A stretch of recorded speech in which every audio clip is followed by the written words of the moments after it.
오늘은 이제 레위기 24번째 말씀입니다. 22장을 우리가 함께 살펴보려고 하는데요.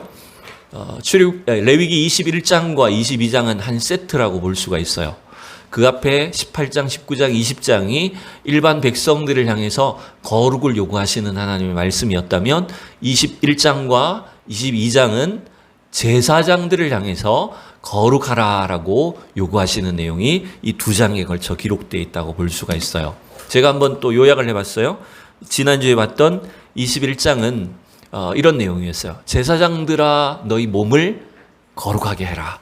특별히 하나님 앞에 제사를 주관하고 제물을 드릴 그 제사장들은 자신들의 그 몸을 성결하게 거룩하게 하는 일에 집중해야 된다는 거예요. 그래서 구체적인 명령들이 있었는데 그 명령들은 다 금지 명령들이었어요. 우리의 몸을 부정하게 하는, 더럽히는 것들로부터 철저하게 그런 것들을 금지하는 것들. 예를 들면 뭐가 있었죠? 시체를 만지지 마라, 접촉하지 마라. 그래서 심지어 대제사장은 자기 부모의 장례도 못 치른 거예요. 그 정도로 하나님이 엄격하게 그 부정할 수 있는 것들을 다 금지시키셨죠. 또 이방인들처럼 막 머리를 자르거나 자기 살을 베거나 수염을 밀거나 이런 것들도 금지시켰어요. 그것들도 다 장례와 관련 있는 풍습들이었다 그랬죠.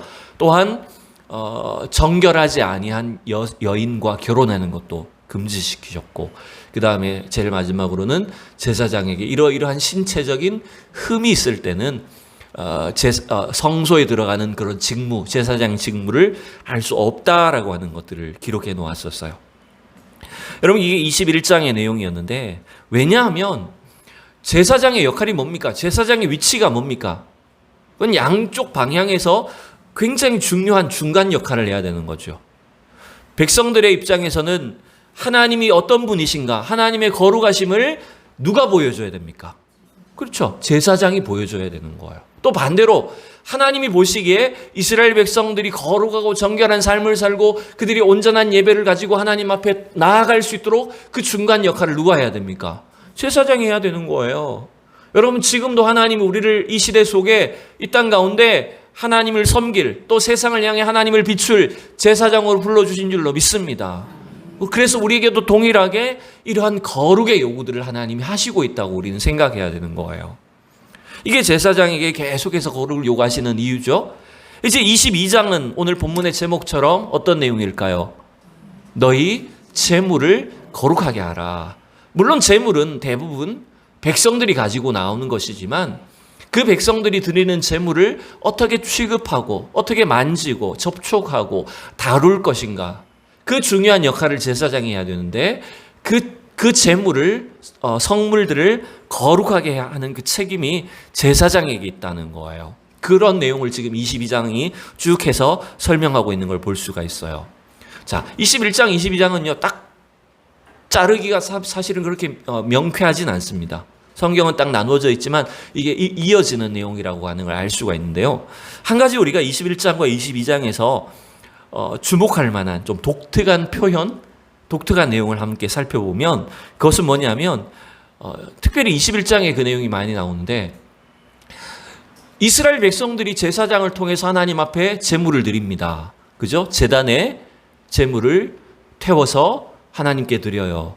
그걸 21장에는 또 레위기 전체를 살펴보면 그것을 뭐라고 말하냐면 하나님의 음식이라고 표현하고 있어요.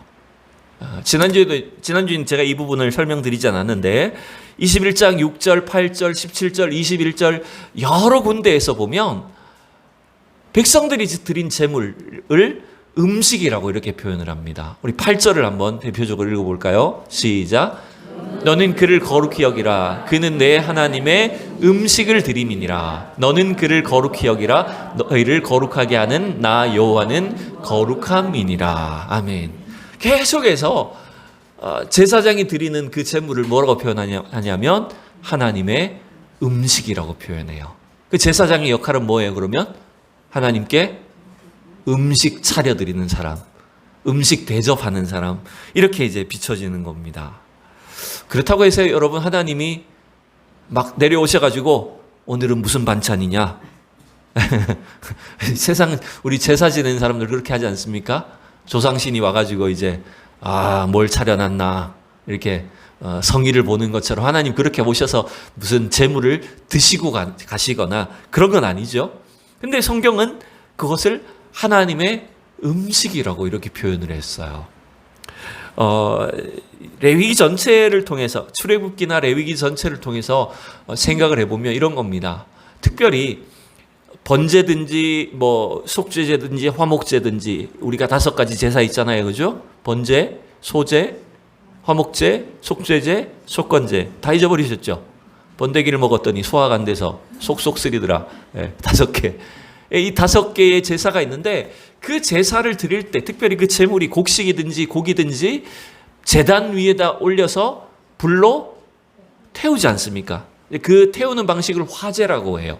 제사 종류가 아니라 제사 방식으로서 불로 태워드리는 제사를 화제라고 하는데 그 화제를 통해서 곡식과 제물을 고기를 태워서 올려드리면 기름을 태우면 그 연기를 하나님 어떻게 여기신다고 했을까요? 여기는 하나님 앞에 향기로운 냄새라고 이렇게 표현했어요. 그러니까 사실은 하나님은 냄새밖에 못 맡으시는데도 불구하고 지금 이스라엘 백성들의 입장에서 보면 또 제사장이 드린 제물은 그것이 바로 하나님께 드릴 하나님의 음식으로 드렸다라고 이렇게 표현을 해요. 여러분 이건 이렇게 보셔야 됩니다. 이스라엘 백성들의 제사 자체가 하나님이 기뻐하시는 하나의 식사와 같은 거예요. 여러분 식사 매일 합니까? 며칠에 한 번씩 합니까? 예? 뭐 기분 나쁘면 뭐 며칠에 한 번 할 수도 있고 뭐 속이 안 좋으면 뭐 일주일에 한 번만 먹어도 되고 그럴 수도 있겠죠. 그러나 여러분 우리는 생존하고 일상을 살아가기 위해서는 매일매일 밥을 먹죠. 그것처럼 사실은 하나님도 이스라엘 백성들을 또 제사장들을 통해서 매일매일 번제와 또 정해진 제사들을 하나님 받으셔야 됐어요. 마치 식사와 같은 거예요. 우리가 매일 음식을 먹어야 되듯이 하나님도 이스라엘 백성들이 드리는 그 제사를 예배를 받으셔야 됐다는 거예요. 근데 여러분 생각해 보세요. 만약 하나님께 하나님의 식사처럼 하나님이 매일 드셔야 될 음식처럼 이 제물을 드리는데 제사를 드리는데 만약 이 제물이 혹은 제사가 온전치 않은 내용으로 겉은 화려한데 겉보기에는 그럴듯했어요.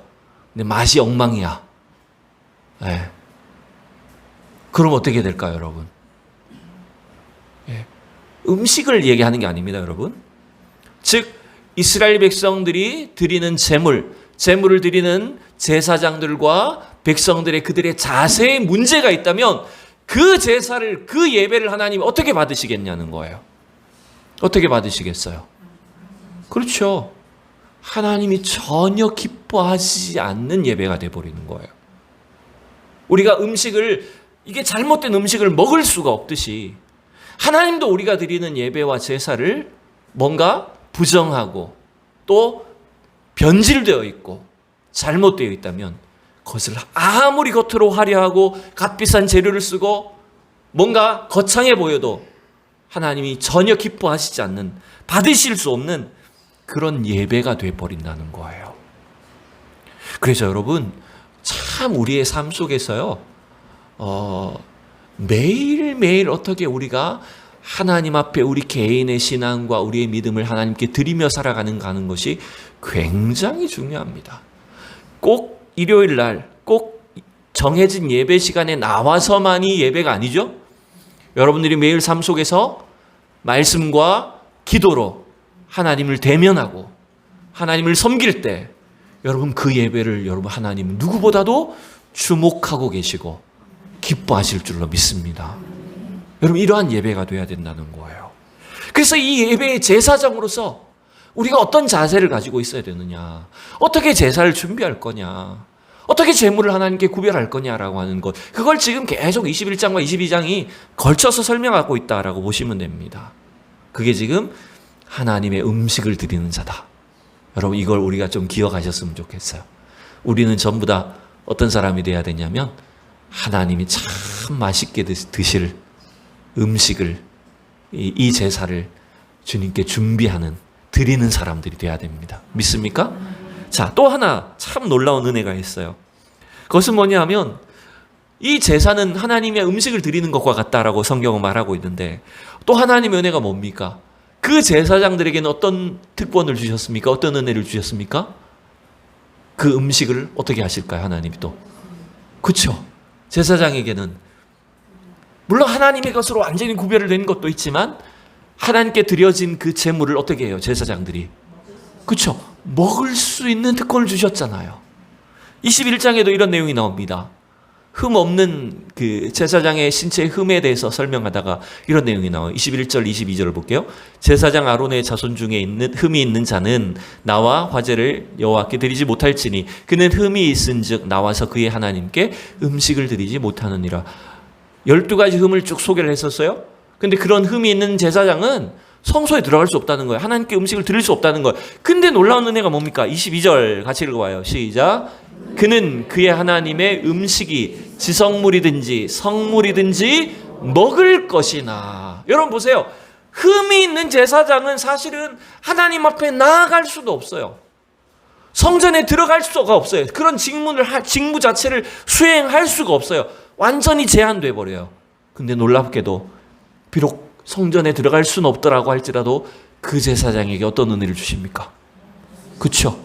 그 성물을 제사장도 함께, 흠이 있는 제사장도 함께 먹을 수 있는 은혜와 특권을 주셨잖아요.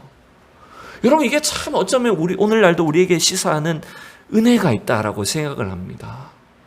여러분 우리가 좀 흠이 있고 부족해서 우리의 제사가, 우리의 예배가 때때로 온전하지 않을 수 있음에도 불구하고 하나님은 우리에게, 하나님이 준비하신, 하나님이 우리에게 주시고자 하는 그 은혜의 식탁에 우리를 참여하게 하시는 줄로 믿습니다. 여러분 예배는요, 어떤 의미에서는 우리가 하나님께 올려드리는 것이지만, 하나님의 음식을 드리는 것이지만, 반대로 예배는 하나님이 우리를 위해 준비하신 그 은혜의 식탁에 우리가 참여하는 것입니다. 여러분 이 은혜를 우리가 누리셔야 돼요. 내가 비록 흠이 있을지라도 하나님 우리를 이 은혜의 자리에 불러주신다는 거예요. 이스라엘 백성들에게도 마찬가지 아니셨습니까? 하나님은 세계 모든 나라 민족 중에 이스라엘 백성들을 제사장 나라로 택해 주셨어요. 그래서 그들을 애굽이라고 하는 세상 가운데 거하고 있지 않게 하시고 어떻게 하셨어요? 가나안 땅으로, 약속의 땅으로 불러내시잖아요. 근데 여러분 그 광야를 통과할 때 이스라엘 백성들에게 하나님께서 뭘 차려주십니까? 날마다 뭘 차려주십니까? 그렇죠? 구별된 백성, 제사장 백성으로서 너희들은 이제는 세상이 주는 것으로 만족하며 살지 말고 내가 너희들에게 주는 것으로 만족하며 살아라 라고 하시면서 그 광야 같은 인생길에 그 세상 속에서 하나님이 날마다 내려주시는 만나와 메추라기를 거두어 먹게 하셨잖아요. 그게 여러분 이 은혜라는 겁니다. 결국 제사장들에게도 하나님이 주시는 것으로, 세상 사람들처럼 그렇다고 하면 돈이 필요 없다거나 직장 생활하지 말라 이런 의미가 아니에요. 우리는 이 세상 사람들처럼 세상이 주는 것에 연연해서 살아서는 안 된다라고 하는 걸 말하는 겁니다. 우리에게 필요한 모든 것들을 하나님이 우리에게 필요에 맞게 공급해 주시는 줄로 믿습니다. 그게 목회자에게, 제사장에게, 세상에서 구별된 우리 성도들에게 필요한 은혜라는 거예요. 그 은혜를 사모하며 바라보며 살 때 어떻게 해야 됩니까? 그 광야에서 만나와 메추라기를 거두던 이스라엘 백성들에게 뭘 교훈하셨어요? 뭘 하지 말아야 됩니까? 여러분 욕심 부리면 안 된다는 거죠. 그죠? 막 내가 더 많이 거둘 거라고 탐욕을 부리고 헛된 욕심을 부리면 여러분 괜히 그 만나 메추라기 많이 걷어놓으면 어떻게 됩니까? 예. 다음 주까지 먹을 것까지 내가 다 걷어놔야지. 예? 이틀치만 걷어놔 버려도 어떻게 돼요? 그 다음날? 예, 다 썩어버려요. 안식일 외에는 이틀치도 거두지 못하게 하셨잖아요. 그러게 여러분, 이 하나님의 음식, 하나님이 우리에게 주신 은혜의 잔치에 참여할 제사장으로서 그 하나님의 거룩한 성물을 어떻게 대할 것인가, 어떻게 그것들을 우리가 접촉할 것인가, 다룰 것인가 라고 하는 것을 계속 설명하고 있다고 보시면 됩니다. 자, 오늘 본문을 한번 봅시다. 너무 지금 서론이 길었던 것 같지만 빨리 22장을 살펴보면 됩니다. 22장 1절에 3절을 먼저 함께 봅시다. 시작. 여호와께서 모세에게 말씀하여 이르시되 아론과 그의 아들들에게 말하여 그들로 이스라엘 자손이 내게 드리는 그 성물에 대하여 스스로 구별하여 내 성호를 욕되게 함이 없게 하라. 나는 여호와이니라. 그들에게 이르라. 누구든지 내 자손 중에 대대로 그의 몸이 부정하면서도 이스라엘 자손이 구별하여 여호와께 드리는 성물에 가까이 하는 자는 내 앞에서 끊어지리라. 나는 여호와이니라. 아멘. 자, 22장은 하나님의 그 성물을 다루는 제사장들이 어떠해야 된다고요? 거룩해야 돼요. 그 이유는 뭡니까? 부정한 상태로, 제사장이 부정한 상태로 성물을 만지면, 제물을 만지면 어떻게 돼버리는 겁니까? 그 제물이 부정해지기 때문이라는 거죠. 21장은 제사장의 몸을 거룩하게 하는데 초점이 있었다면 22장은 그 제사장이 자신의 몸을, 자신의 어떤 신체를, 생각들을 거룩하게 함으로써 그가 다루는, 그가 만지는 성물도 거룩하게 해야 된다는 것에 초점을 맞추어서 설명하고 있어요. 그래서 그 다음에 우리는 3절만 읽었지만 4절부터 쭉 살펴보면 부정한 어떤 질병들, 나병, 혈루증, 유출병, 그 다음에 신체적으로 부정할 수 있는 그런 상황, 앞에서 봤던 시체를 만졌다거나 부정한 짐승을 접촉했다거나 이런 일이 있을 때는 어떻게 해야 된다고요? 하나님의 제물에, 성물에 접촉하면 안 된다라고 하는 거였어요. 예. 그러니까 먹을 수는 있는데, 때때로 일반적인 성물을 먹을 수는 있게 하셨는데 하나님 앞에 바쳐질 그, 하나님께 드려질 그 성물에 접촉하지 못하게 하셨던 거예요. 여러분, 이건 참 성경을 읽다 보면 이런 느낌이 들 수 있어요. 아, 하나님 왜 이렇게 까다로우실까? 좀 대충 드시면 안 되나? 그죠? 우리는 막 아무거나 먹어도 괜찮거든요, 사실. 그죠? 목사들은요, 성도들 가정의 신방을 가면 묻지도 따지지 않고 먹어야 돼요. 예, 이게 뭐 어떤 건지, 뭐 그릇이 좀 뭐가 문제가 있든지 말하지 말고 사실 먹어야 돼요. 예. 그걸 또 막 까다롭게 할 수가 없잖아요. 그죠? 예. 또 주님도 약속하셨지 않습니까? 독을 마실지라도 그렇게 하셨으니 복음을 위해서라면 여러분 묻지도 말고 마셔야 되는 건데, 먹어야 되는 건데, 하나님은 왜 이렇게 레위기에서 아주 인색 까다롭게 이런 조건들을 말씀하실까? 여러분, 우리가 지금 계속해서 살펴보듯이 어느 한 부분의 부정함과 또 하나님의 그 거룩함이 훼손되어 버린다고 한다면 예배와 제사 전체가 어떻게 될까요? 다 부정하게 되는 거죠. 더군다나 백성을 대표하는 제사장이 정결하지 못하다, 부정하다면 이스라엘 백성 전체가 다 하나님 앞에 부정한 백성이 되어버리는 거예요. 그래서 하나님 이러한 죄에 대해서 아주 무섭게 경고하고 계시죠. 예를 들어 11장에서인가요? 제가 정확하게 장수는 기억 안 납니다. 우리가 앞에서 봤던 11장인가 12장쯤에서 제사장을 위임하여 세웠지 않습니까? 제사장의 위임식을 치르고 나서 그 분향단에 불을 붙이러 들어갔던 두 명의 아론의 두 아들이 있었죠. 하나님께서 명하시지 않은 다른 불을 가지고 불을 붙였어요. 그게 누구였습니까? 나답과 아비후라고 한 사람이었어요. 어떻게 됐습니까? 네, 바로 하나님 죽이셨어요. 그러니까 그만큼 하나님은 하나님의 거룩하심을 훼손하는 문제에 있어서 굉장히 많은 어떤 책임을 부여하고 계시고 또 엄격하게 그 명령을 지키도록 말씀하셨다는 거예요. 여러분, 이게 지금 22장에서도 이러한 조건을 하나님께서 아주 까다롭게 요구하고 계십니다. 그러나 여러분 또 반대로 보시면요, 성물을 먹을 수 있는 것에 대해서는 또 일반 백성들보다는 더 하나님께서 은혜를 베풀어 주셨어요. 우리가 이제 9절까지 읽었지만 10절, 11절을 보면 그 뒤의 내용은 이제 10절부터 16절에는 제사장이 어떤 성물을 먹을 수 있는지에 대해서 이제 또 구별을 하고 있습니다. 10절, 11절을 봅시다. 시작. 일반인은 성물을 먹지 못할 것이며 제사장의 객이나 품꾼도 다 성물을 먹지 못할 것이니라. 그러나 제사장이 그의 돈으로 어떤 사람을 샀으면 그는 그것을 먹을 것이며 그의 집에서 출생한 자도 그렇게 하여 그들이 제사장의 음식을 먹을 것이며. 아멘. 여러분, 이게 다 세세하게 제가 다 설명할 수는 없지만 제사장은 하나님의 것으로 완전히 구별하여 드린 제물 외에 나머지 일반적으로 나오는 그 제물을 제사장의 몫으로 먹을 수가 있었죠. 그죠? 그러나 여러분, 일반 백성들이나 혹은 10절에 보면 일반 백성들은 그 성물을 먹지 못하는 거예요. 제사장의 객이나 품꾼도 그 성물을 먹지 못해요.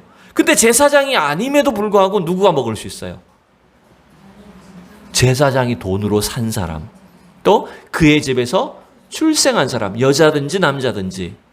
그러니까 제사장의 어떤 그 가문에 완전히 속하게 된 사람은 동일하게 제사장들과 함께 그 성물을 먹을 수가 있었다는 거예요. 물론 부정한 상태에서는 먹지 못하도록 하셨겠죠.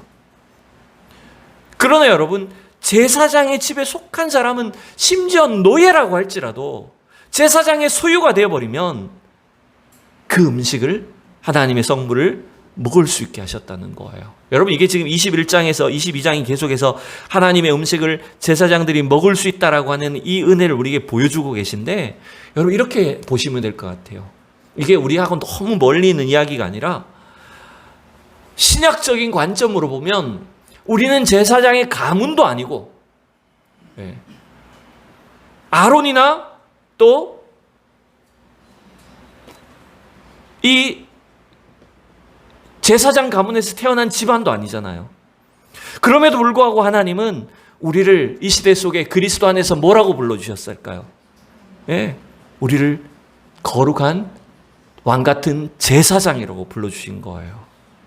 여러분, 그래서 우리가 어떤 성물을, 제물을 받게 됐을까요? 이 제사장의 가문에 속한 사람들은 제사장에게 주어진 그 성물을 함께 먹을 수 있었던 것처럼 우리에겐 어떤 성물이 주어졌을까요? 어떤 제물이 주어졌을까요? 그렇죠. 예수 그리스도를 우리의 양식으로 먹는 거예요. 이게 사실은 레위기에 약속되어 있던 은혜라는 것입니다. 예수님은 십자가에 달려 죽으심으로 인해서 우리가 드릴 수 있는 우리의 것이 아니죠, 사실은. 하나님께서 친히 준비하신 완전한, 흠없는 완벽한 제물이셨어요. 그분 자신이 제사장이셨어요. 그래서 하나님은 예수 그리스도라고 하는 그 제물을 가장 기쁘게 받으셨던 거예요. 여러분 믿습니까? 하나님이 예수 그리스도를 제물로 받으셨기 때문에 인류의 모든 죄가 해결될 수 있었던 것입니다. 믿습니까? 그렇다면 그 예수를 우리는 어떻게 하게 됐을까요?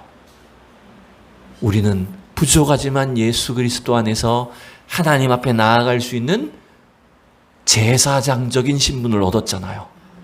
그뿐만 아니라 오늘 구약의 제사장들이, 제사장의 가문에 속한 자들이 하나님의 음식들을 먹을 수 있게 된 것처럼 우리는 누굴 먹고 삽니까?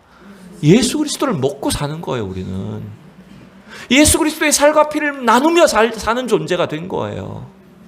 이게 바로 신약에 지금 우리가 실천하고 있는 이 성찬의 원형적인 약속들이었다라고 하는 것입니다. 여러분, 그래서 우리는 날마다 예수 그리스도를 우리의 양식으로 삼고 사셔야 됩니다. 예수님의 말씀이 여러분의 양식이 되셔야 됩니다. 예수님의 진리가 여러분의 길이 되셔야 됩니다. 그 양식이 우리 영혼의, 우리 심령의 일용할 양식으로서 날마다 우리가 그 예수님을 먹고 살아갈 때에만 우리가 이 세상을 이길 수가 있다라고 하는 것입니다. 믿습니까? 그래서 우리가 주기도문에 기도하는 것처럼 일용할 양식을 주옵시고 라고 하는 그 기도는 단순히 내가 오늘 하나님 삼시세끼 먹고 살 수 있는 그 쌀을 주십시오라는 기도가 아니에요, 여러분. 일용할 양식은 날마다 내가 이 예수 그리스도로 살게 해주십시오.